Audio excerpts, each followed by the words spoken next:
I told Andy I wanted her to do most of the talking, but we stuck together like glue. So her story is my story, but if I think of something, I'll chime in. But I think it would be good to start out telling how we know Brother Steve.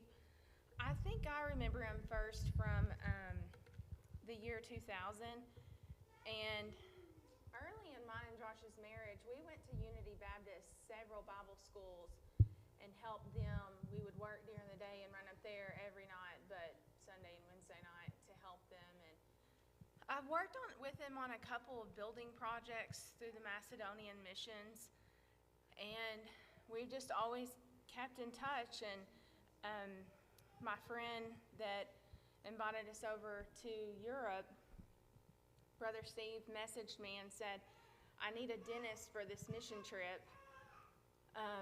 Would you like to go? And it was just a few days before we left, and I would have only have had like 6 weeks to prepare when we got home. And I thought, man, I don't know. And in my heart, I immediately knew what I should do, but just the logistics. There's a reason a dentist hasn't been there in 20 years. It's hard. It is such hard work doing oral surgery in 110-degree heat index. in a barn. In a barn. And we would just go into wherever they would drop us off and just crust it over 5-gallon buckets. We'd turn them upside down. We'd find a piece of wood in the barn. And I had a lot of input from my professor that said take a lot of tablecloths because when you drape it over things, it looks fresh and clean. And he told me how to sterilize in the field. And it's how the Army or the military's always done it until they had better things to practice with. So he taught us all that over the phone, and we would periodically have lunch meetings at my office. And so I knew what I should do. And so Sherry, I called her and I said, hey, you want to go to Belize? And she said, sure. And then my hygienist called me about something. He's always wanted to go on a mission trip. And I said, hey, you want to go to Belize? And she said, sure. And I think my mom wants to go. Hang on, let me call you back. And just a few minutes later, she called me. Yeah, my mom wants to go. And I'm thinking, well, all these ladies are immediately committing, and I'm not. And I thought, well, here's my confirmation, Lord, even though in my heart I was being jealous, trying to find the logistics before I committed. And you shouldn't do that. Just step out on faith, and he'll provide. But Sherry kind of has a story, if you want to tell about Steve. Well, you all know I've been helping with the Uganda mission, and a lot of people have been encouraging me, saying you need to go to Uganda, you need to go to Uganda, see it firsthand.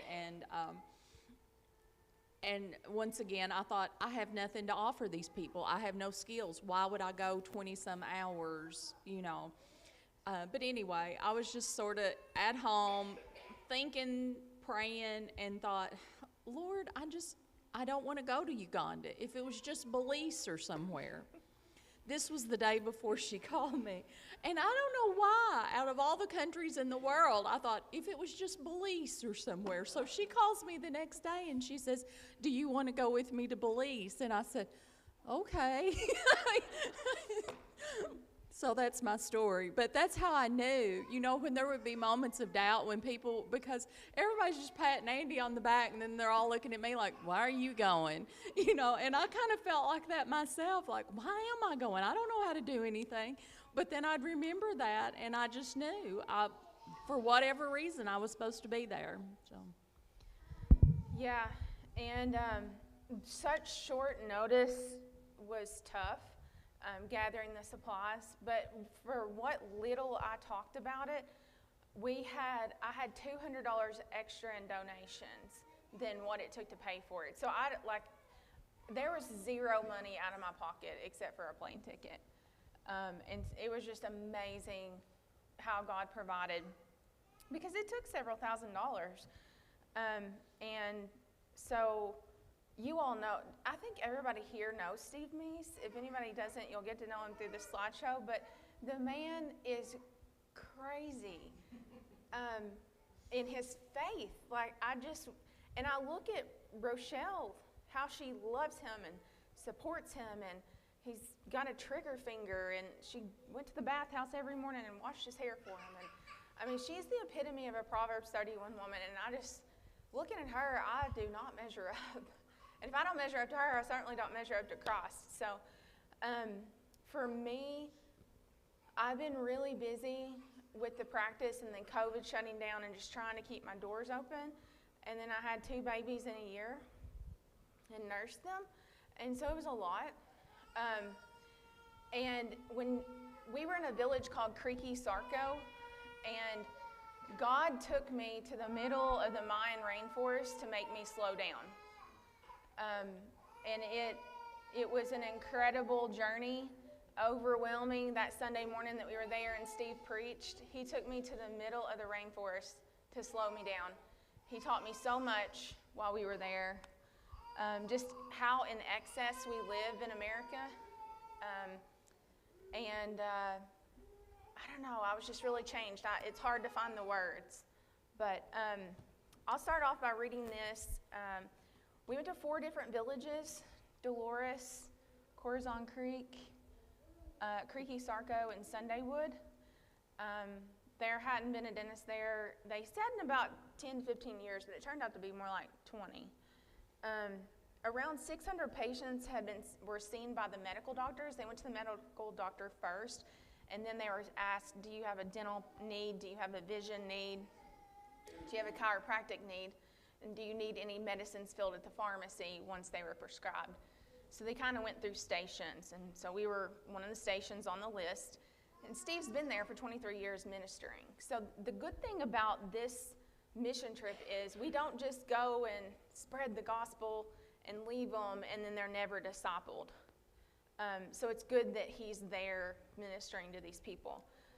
So they had these papers that they had to fill out, and they took the paper through every station. They counted up 580 papers of people, and there were a few stragglers that came in. So about 600 people were seen by the medical doctors. 81 of those came to me and Sherry. And I was just going to say, and all of those that went through were witnessed to. Mm-hmm. That was a part of it. Each of those heard the gospel. So that's 580 seeds that were sown and planted. So yeah. And there was 139 teeth extracted without complication. That's like not heard of, especially without x-rays, but I have no idea how to explain it, but it was the hand of God. And these people were coming to me with wisdom teeth, and I'm like, I don't take out wisdom teeth. But I had to. I did. And it was nothing but the hand of God.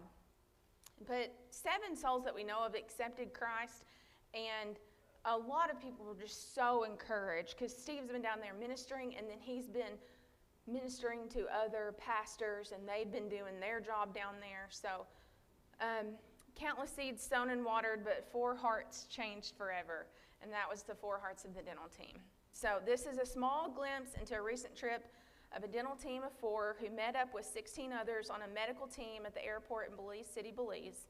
Together, they would travel 8 hours into the Mayan rainforest, the last 2 hours being on such rocky terrain, one would think it was a pig path. I do not believe I've ever been part of something so impactful in such a short amount of time. We would hear daily of many walking miles to see us, the furthest being 7 miles in pain. It was the first time in around 15 to 20 years a dentist has visited this region. We'll show you on the map. I don't know why, but the Mayan people are not treated well. They're kind of made to be outcast. It would be like us treating the Native Americans like outcast. And so their access to health care is closest in Punta Gorda and like 4 hours away, which would take a long time to travel. They just don't have access. Yeah, and the other is Belmopan, which is 7 hours away.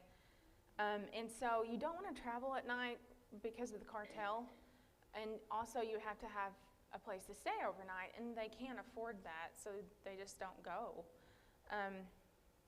So government access and aid to health care is non-existent. Brother Steve Meese and his wife Rochelle have been missionaries to this region since the year 2000.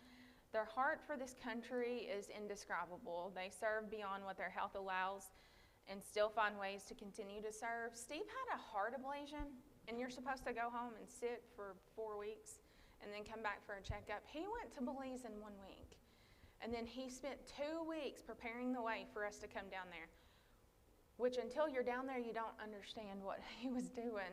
It was crazy. He was literally all over the country taking supplies everywhere. We had shipped down bags, and then he had to buy things while we were there to get ready for us. And then he spent a week serving with us. And he came home Monday he flew home with us to a heart appointment. And the cardiologist said, well, you're looking good. Now you can start doing things. And I mean, his faith is endless and boundless and reckless for the love of God, and God always provides for him. So the lens which I view the world, what I'm blessed with, and what I as an American have an overabundance of is forever changed. It's been hard to find the words exactly how I'm changed, but I promise you it's for the good. I hope to one day take Josh and our boys to this region. I want to raise our boys in a humble fashion, and there's truly no better way than the mission field. Seeing how people are grateful for just the necessities and making do with the best they have. Sometimes we would talk at night, and we would go back to our hut. If they just had this, if they just had that, but they don't want that. And the worst thing we could do would be to Americanize them. And Elizabeth and I were talking, and it would be like New York City people coming here and looking at us country folk and thinking, aren't you all so pitiful? We're fine down here. Like, we don't really need New York's help, right? And so the Mayan people are fine without our help. They just need a little help along the way. So we left a little before midnight on Friday, September 1st, and arrived home on Sunday, September 10th at 2 a.m. The journey was tiresome but doable. We arrived late Saturday, September 2nd, in the village of Creaky Sarko. The next day, we worshiped with the villagers at their church. Brother Steve Meese led Sunday morning worship, and Brother Ugo Malazzi led evening service. It was amazing to see Brother Samuel translate into the villagers' native tongue of Quechua. Brother Steve also led us in worship Wednesday evening. The last 2 hours of the ride, I mean, my brain was rattled by the time we got there. And less than a mile of us finally stopping, we had to pull over. It was pitch black. And you know what we had to pull over for? A Coca-Cola truck. Coca-Cola, like, these people have nothing, but Coca-Cola is there. So at the end of every day, we found this lady in the village that sold Coca-Cola, and we went and got an ice cold Coke. I've been so busy being a wife and mother and dentist, the Lord took me to Creaky Sarko to slow me down. After just a few days, you never knew what time it was or the date. The heat index was always over 100 degrees Fahrenheit. There was no electricity except for running gas-powered generator a couple of hours each evening to charge our phones and fans. We had no cell signal, but we charged our phones to take photos. And I had to use mine as a timer for that stuff. Yeah, for so cleaning. I had to use my stopwatch all the time. And you learn real quick to get up with the sun. Our work was not finished until late, so you always took a buddy to the bathhouse to shower by flashlight. There was an American toilet and this amazing wood-carved sink that looked like a boat out of rosewood. And we have examples of rosewood down here that they were selling. The mothers make this stuff, and they were selling it for school supplies for their kids. So me and Sherry bought some things. There was a primitive shower, and there was like a curtain separating it, so we could kind of like brush our teeth and use the toilet on one side while the other showered, and then switch. It was just better to have a friend with you. After Way nightfall. better than what I was expecting. I thought we would just have like an outhouse, but I mean, it had a concrete floor and very clean. I mean, of course, we wore our flip-flops, but honestly, all the conditions were better than I expected. Yep. And they just gave their best for us. I mean, a man gave up his home so we'd have a place to sleep. I mean, it was just they were so grateful to have us there. They never had body odor. Their clothes were clean. They did the best with what they had, and it was great. But you welcome the cold water after such a hot day. By the time you dried off and dressed for bed, you were sweating all over again. Chickens would crow and dogs would bark all night long. And then this community bus would come to the village. Our village that we stayed in was the bus stop for working people as well as the school bus. So they have all these used American school buses down there. And it's nothing for kids to get up at 3 a.m. and walk 7 miles to this school bus stop just to ride the bus another 2 hours to go to school. To go to high school, because there's not a high school in every village. No. So if you wanted to continue your education, that's what you had to do. And they valued education. A lot of them went on. They did. And they were so proud of what they had. Like you'll see in these photos, they wore uniforms. They were proud, like they gave the best they had. They didn't just, I don't know. And they'd be walking through mud in one pair of shoes, and they had their good shoes for school strung to their backpack so that they could change when they got there. And these are just like stories I remember my grandma saying. So to see this in real life. And then people would ride another bus to work.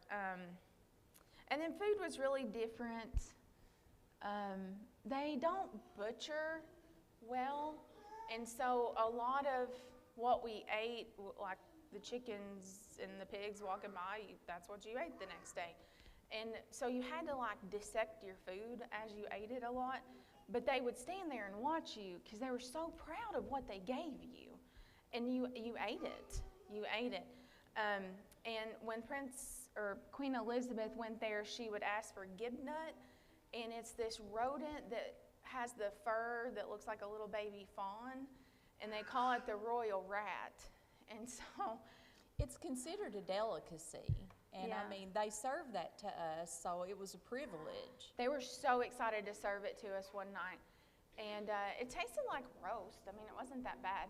And then the next night, the very last night, they had a pig roast for us, and they used all parts of the pig. But that was so expensive to give us a pig. Like, it could have fed the village, but they fed us. And so and it was really good barbecue, wasn't it? It was. They could teach Sonnies a thing or two. They could. It was really good. And then you'll see a jaguar. I mean, there's literally jaguars there. And I didn't know it till a few nights later. And you'll see a lady, we called her Dora the Explorer. She was always rummaging through her bags, and she had anything you needed. She had been on over 70 trips. Her name's Dr. Martha Hawkins. And I thought we were being babies of how we were melting down. And in my head, when I was having a weak moment, I was thinking, Andy, just get it together. She then admitted this is the harshest conditions that I've served in, some of the harshest. And she's been on over 70 trips. So that made us feel a little less. Yeah, that we was just being big babies, because there were 2 men who had been on like 20 trips, and they said without the Lord made them, they wouldn't go back. It was pretty tough. So that made us not feel like such wimps. Yeah, and one of the last Because I'd go back. I would too. I would go back. I mean, the Lord's going to have to, there's going to have to be some more direction beyond mine, but, you know, I mean, I would not say I would not go back. No. And one of the last mornings there, we got up and I said, oh, they have chocolate gravy. They know us Southerners. And I said, so Elizabeth and her mother, Mary Beth, she's a retired RN. And I said, Mary Beth, they have chocolate gravy. Because they'd been making us pancakes in their form of, you know, biscuit and stuff, and like pancakes, you know. And I was so excited. And she goes down there to spoon over that chocolate gravy over her pancake, and it was mushed up beans. You just kind of had. She just deflated. She deflated because she had been kind of turning down the royal rat and turning down the, so I don't know. We just had a lot of inside jokes like that. Like Martha got up one night to use the bathroom. She had this big red light, and I said, "What are you doing with that big red light?" And she said, "Well, it won't upset the chickens." And I said, "How do you know this?" She said, "We go on enough trips, you'll know." So then we learned about jaguars, and I said, well, what light won't upset the jaguars, because I need that.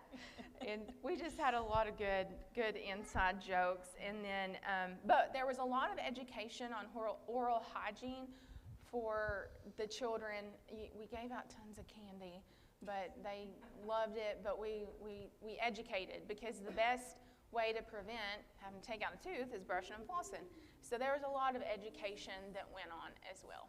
Hundreds of toothbrushes and toothpaste, and they would get it and open it and go outside and brush their teeth right then. Right then. And she kept a diary. She was so good. She was always, so I think you should read some out of that. I've just got notes like lots of strange critter noises. There were, what were those monkeys? Howler monkeys. Yeah. Yes, we heard howler monkeys. They were 3 miles away, and they sounded like they were in your window.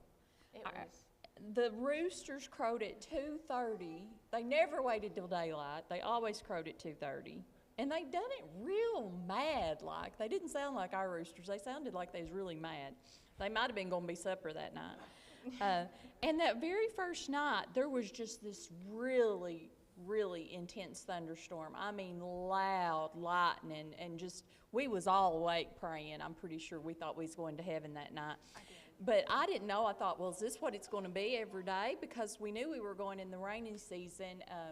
And I mean, like, is this normal? But then we found out the next day that even Brother Steve was kind of, he was freaked out by it. So, but it did rain or kind of storm about every night. But we were blessed, even though it was the rainy season, it didn't rain during the day. And that was wonderful. And I feel like that was a God thing too. There were soldiers in the village, a few soldiers in the village, not far away from where we were, because the cartel was 7 miles away in another village called Graham Creek. And so we didn't see the soldiers do a whole lot during the day, but they patrolled during the night. So that made us feel a little bit more secure, knowing that. Not knowing that the cartel was 7 miles away, but knowing that there was at least a few soldiers that were patrolling in our neighborhood. So let's go. We got a lot of pictures. We do.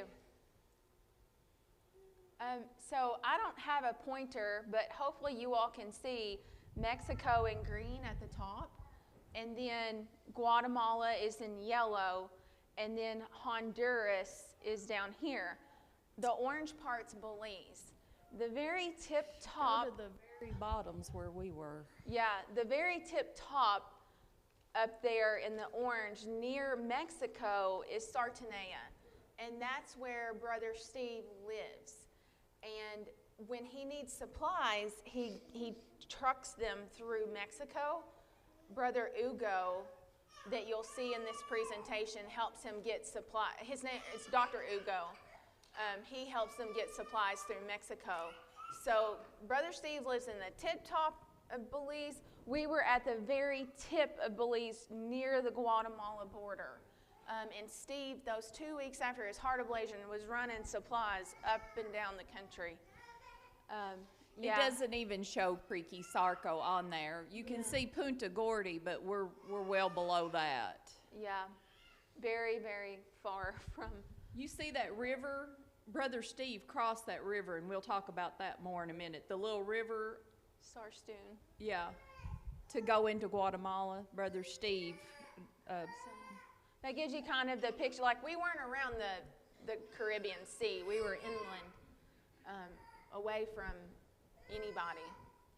So we arrived at Belize Airport, and then you can go on. We finally made it. The next morning, we went out and took a picture of this sign. It's been there since 1907, so that tells you what all they've survived, world wars and pandemics. There's 366 people there, and we were going to church the next morning. I put that in too early, but this is an example of their form of what's the health center They called kind of here? called it a health clinic, department. but what was so sad about it was evidently they got some money and they went in all these villages and built these concrete buildings, which for there was very nice. There's nobody to staff them. They're just empty buildings. There's no health workers there. The few that they have is not even one per village, and their training is like 6 weeks. So that would be equal to like a CNA. That's their health workers. And so they have these buildings in every town, but there's nobody there to staff them or work them. They're not open. Yeah, and most people go to Punta Gorda to stay in a resort town, to have air conditioning and a nice bathroom. And they'll make a day trip down to these villages, and they give each village 2 hours, but they won't stay. Like medical missions is what she's talking about. Most medical missions will go into the village for 2 hours. And we would go and we would work until we had seen everyone that needed to be seen. So sometimes it was 6 hours, sometimes it was 8, sometimes it was 10. That's their church building, Salem Baptist Church in Creaky Sarco. That's their pastor, Brother Samuel Chalk, C-H-O-C. I'm not sure. Wade Davis is a chiropractor that went. He's playing the keyboard behind him. Brother Steve would preach, and Brother Ugo would preach, and then he would give it in the native tongue. That's a picture inside. The ladies sat on one side and the men on the other. And so this guy came up to me at church and said, "I hear you're a dentist." And he was waiting on me, and I had to see him on Sunday afternoon because he was going to work the rest of the week, and I wasn't going to see him again. But he came back for church Wednesday night, and he was doing good. His name was Geronimo. She pulled 3 teeth on him, and then she saw him later that night, and he was doing great. So that's why we got a different picture. But that's when I knew what I would be doing, because the Sunday afternoon, she pulled that guy's teeth. He was bleeding a lot, and I already thought I couldn't be her assistant. She thought I would be her, assistant. And she's like, "Take your finger and shove it in his socket," where I just pulled that tooth. No, but Mary Beth, who was a retired RN, she's like, "Oh, I'll do it," So we knew right then everybody's roles. But I knew Sherry should go because this woman can organize the world, vote for her for president. She could organize the world, and she was just the best at organizing supplies and keeping the sterilization going. And we were able to sterilize in a field, and sometimes chicken coop, not real chicken coops, or I wouldn't have. It's pretty close. Histoplasmosis, I wouldn't have practiced there. But she helped American healthcare standards happen in the middle of the rainforest. So she was wonderful. Don't let her belittle her part in all of this. But this is a picture of the backside of her hut. It's a house. And this guy named Andreas built it for Brother Steve to stay there when he comes. And so they're begging him to come full time. His health doesn't allow him. Brother Steve's now called a missionary pastor. So he pastors Unity Baptist in Danville. And there's a sweet younger guy, Josh knows his name. He's filled in for Josh once, I think. But he fills in for Steve when Steve's down here. But his name's Andreas, and he built this hut, and he built this thatched roof. And I just knew that first night we were going to blow away or at least get drowned. Not a drop. It is incredible. We first saw, when we got in there, all these, what is that? Is that banana leaves? Banana tree leaves? It's something. Going down the road, and we were like, "Oh, they're taking their crop to market?" No, Steve said, "No, that's a roof going down the road." Mm-hmm. And it lasts 5 to 10 years. Mm-hmm. But I swear Andreas's would last 15. Well, and they're cooler. We had, I think, the best place to stay, because we saw where everybody else stayed. And that had a lot of windows in it, and you could get if there was a draft, you could get it. And I think we had the best place to stay. That's the road. Yeah, I had a video, but it wouldn't play. It was up and down. And when we got into that house, we saw other houses. Just to let you all know, there's nothing in this room. There's nothing for their homes. They have hammocks for adults, and the children sleep on bare floors. And you don't need a blanket because it's so hot, but it's just incredible how they live. They don't need a bathroom. Go back to that picture of Dr. Ugo. We didn't. Yeah, the man in the window is Dr. Ugo. He is amazing. He is. He's been kidnapped several times, but he still continues to serve. He's the oldest of his brothers, and his brothers are physicians. His kids are physicians, and he would always plead, "Take me," because they would have younger children. But the cartel not the cartel. I don't know who kidnapped him. Well, yeah, I guess it was the cartel, but in Mexico, not in Belize. Not in Belize. But anyway, they just wanted his help, and then they let him go. But he's just amazing, and he's the one that gets Brother Steve supplies through Mexico for him. So that's exactly where we lived. We had a bunch of air mattresses. The guys that went before Steve blew them up, and we all slept in mosquito nets. And Steve had a man sleeping with every section. Sometimes there was partitions, like a wife and husband would sleep around where some younger girls were. There was a cabin of men that slept up by the army, and then Steve and Rochelle always slept in our hut.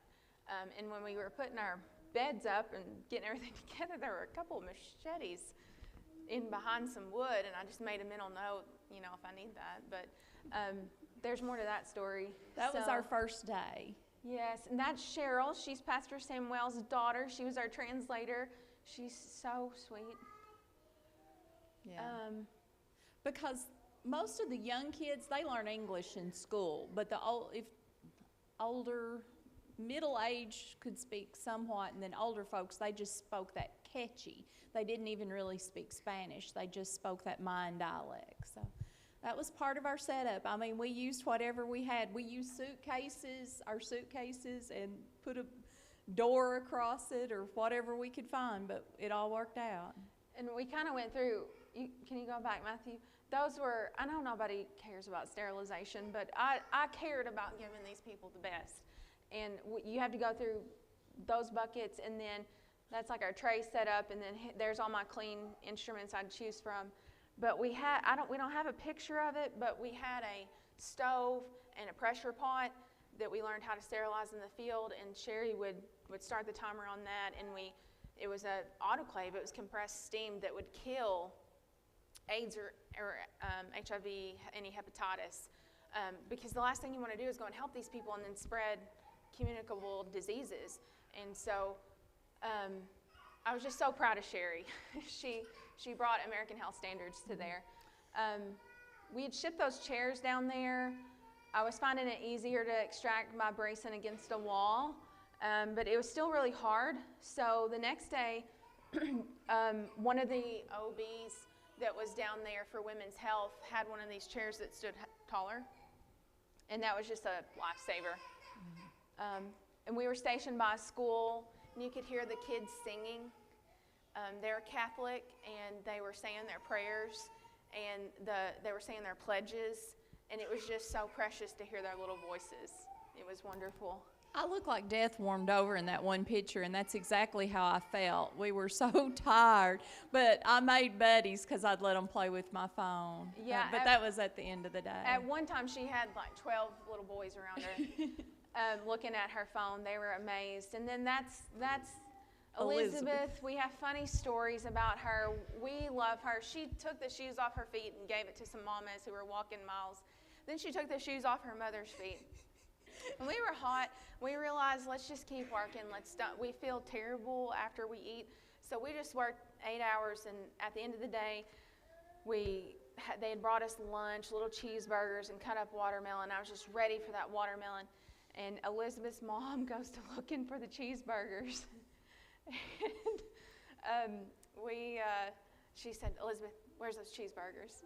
And she said, "Mama, I fed the children." And so she gave away her shoes, her mother's shoes. Her mother said, "Well, what am I supposed to wear?" And she just had to go in her sock feet. She said, "I got these off Andy this morning." I said, "It's fine, Mary Beth, keep my socks." So we rode 2 hours home, hungry, but we found the lady that sells Coke. And the next morning, Mary Beth said, "Elizabeth, I love you, but you can't be giving our lunch away. Your poor mother about fainted." It was funny, but she was so sweet. Oh, this is Steve and Pastor Samuel crossing into Guatemala to buy medicine illegally.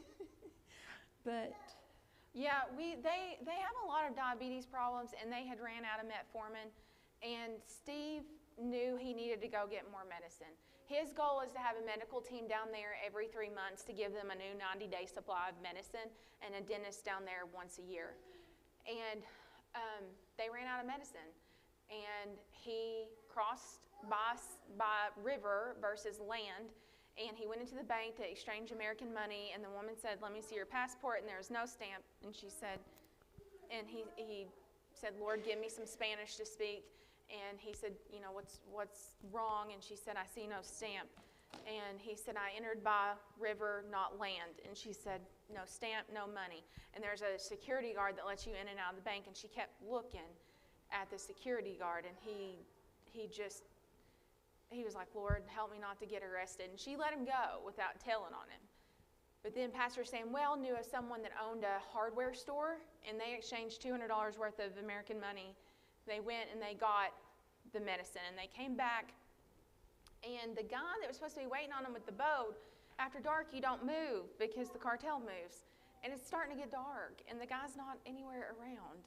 And so Steve's thinking, I'm, literally up a creek here, and that he had just gone off to eat and got back right before nightfall and brought him back. But they were able to get some medicine for a girl with cerebral palsy. There's no really, God can heal her. Hope of her walking again, but there was hope for symptom management in her young life. And Steve, through that medicine, was able to share the gospel with that family. And it was just, they gave an amazing testimony about that. This is how the ladies cook. They all stand around an island. There was a gas stove. We used that one night. You didn't really ever see them using it, though, because I think the propane was just too expensive. They cooked over that open fire. That was open fires and that, and it was so hot in there. And they're all patting out all these tortillas, and then they take them to that grill, and they don't use spatulas. They're picking this stuff up with their bare hands. They're just, it's like an art. It's amazing to see these women cook for everybody. And they would get up at 3:30 in the morning, cook our breakfast, and fix our lunch. Because, we'd leave around 6:30 or so, or it had to be ready by 6:30 for us to leave at 7. And, they just sacrificed so much for us. To get up at 3:30 and to do that, because everything was like homemade. There was no, like one day we had tortillas that was wrapped in banana leaves. Did you get any of those? Yeah, well, I ate these little bread things full of potatoes and chicken. That was so good. That was just our dental team of 4. Elizabeth is a hygienist. She would clean teeth. She absolutely would bring every child home if she could. She loved them. I was constantly have to say, "Elizabeth, I need this, Elizabeth," because she was on the ground reading a book to a kid or brushing its teeth or teaching it something. So she loved those children, and they loved us. This is at the very end. We're at the clinic. We're organizing, getting ready to go home, and even more people are coming. "Can you take out my tooth?" Or, "I need my husband seen." We didn't see as many men because they were working. So when they found out where we were, they'd come. And that's how they carried their babies. I can't explain it. Can you? Somehow off their forehead, down their back, in these like little sheet things. Of course, I was holding one baby while Mama was being seen, but I couldn't hang it off my forehead like they did. And they would have neck problems, but you can't tell them don't carry your baby that way because they've carried their babies that way for 100 years. It's a cultural thing. So you just say, maybe do your neck exercises. This man down here in the corner, his name was Manuel, and he was our last patient of the day, and he got saved. Yes. And that's kind of, if you'll go back to that, Matthew, that's kind of what we'd do. We'd see what was going on. Elizabeth would numb, and then I'd be over there taking out some teeth. There's so many people around because it was a little kid, but the kids were wonderful too. Okay. And then we would get back at night, and then some of the workers would want a cleaning, so we would just clean on their church pews. That's Dr. Martha Hawkins, and she's a pediatric specialist, and that's the last day. This is, she had on a Dora shirt, and we had been calling Martha Dora, so we just thought that was a cute picture. But her name is Zavira, and she needed 6 teeth removed, but I would only take out 3. I took out the 3 worst, and her grandmother owned the store that sold Coke, and so she saw me come get some, and I didn't know that the little girl was going to be there, and she's still bleeding. And she said, Mama, I don't like the white people. And I really had a rough night. of seeing her face, and she was still bleeding, and I was like, she'll be okay, she'll quit bleeding. But I had a hard time with, most of these children should have been in an OR that I worked on. So I thought, I'm just like the town butcher. I don't really even know my place here, because I wanted to go and share the gospel, right? But it's hard to inflict pain and then say Jesus loves you. So I just eventually quit mentioning that to children at all. The adults, of course, understood. And I gave adequate anesthesia, but the children just didn't understand. Well, That was the one time Andy cried, was after that little girl. Andy had to just walk off and cry too. Yeah. Because the kids, she wasn't hurting them. They were just scared. She's coming at them with this big metal thing saying, oh, this ain't going to hurt. yeah, it's more the sound and the pressure. But the last day they were just scared. They were. And the last day we were cleaning up, and she comes to me. She wants to hang out, and she hung out so long. She gave me 4 hugs, and she said, thank you for helping me. And so that was kind of full circle. I knew I was there for a good purpose. This is Henry. I loved finding out there was a Henry there. And there's a story about Henry's dad. Samuel, the pastor, is really bothered with the cartel telling people, please move these drugs for us. It's medicine and it's easy money. And he even got up in front of the church. He's a deacon, and he said, I'm mixed up in the cartel, but it's easy money for my family and I can't get out. So pray for Pastor Samuel. They're trying to get the cartel out of that village. They were successful getting it out of one village we went to. They took down 1 million cocaine plants. And that army was able to eradicate the cartel out of that village. So please pray for the same of Creaky Sarko. We were loving the babies. Just lots of adorable kids. Beautiful vegetation. Those are cocoa trees, which is why I thought we had chocolate gravy, but they don't make chocolate gravy. You can tell about the spider. Oh, that was on a piece of our luggage, and I didn't think to put a quarter down for a size comparison. I was just freaking out because there's a big old furry spider on our luggage. But it was a pretty good size spider, pretty good size. That same day, she saw 2 snakes coming back from the store. So I could deal better with the spiders, so I'm glad she saw the snakes. Of course, there's a jaguar crossing sign, and I mean, that was just one of many. They were plentiful. We did not see any, but that don't mean they didn't see us. This was the primary school in the village, and that's some of the kids. See how they're dressed in uniforms? Sometimes people from America just mass drop stuff out of airplanes for them, and they get a lot of their clothing that way, and they're just so happy to be coordinated and looking like they're going to school. Elizabeth's church sent sunglasses, and that little girl had her, and that girl's got her toothpaste. Do you see the girl in the black and white striped dress? Her name's Rochelle. They named her after Brother Steve's wife. She's so cute. Yep, that's her. If she gets mad at her mom and she says, I'm going to Granny Rochelle's, like she really thinks Rochelle's her granny. Yeah.